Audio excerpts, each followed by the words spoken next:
сынып бөлмесі, шырын қаптамасы, кірпіш.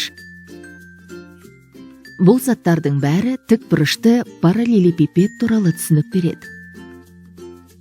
Суретте тікбұрышты параллелепипед салынған. Оның төменгі, жоғарғы және бүйір тұстары жақтармен шектелген. Әр жағы тік төртбұрыш пішінді. Тікбұрышты параллелепипедтің 6 жағы бар. Тікбұрышты параллелепипедтің төменгі және жоғарғы жақтарын оның табандары деп атайды. Кез келген параллелепипедтің 8 төбесі бар.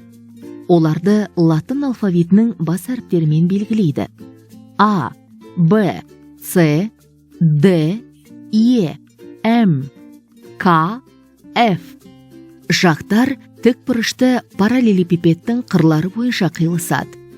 А, Б, Б, С, С, Д және солай жалғаса береді.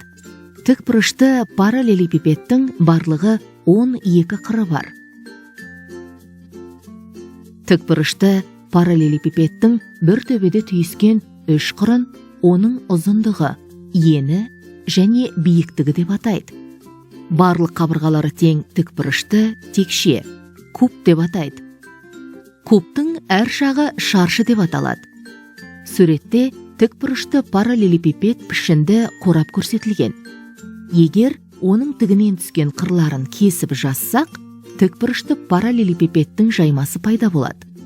Тікбұрышты параллелепипед көлемін қарастырайық.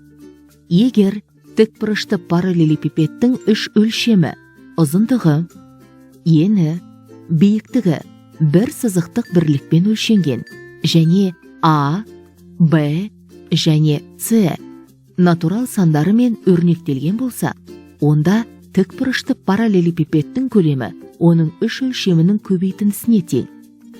Тікбұрышты параллелепипедтің көлемін табан ауданын біле отырып табуға болады.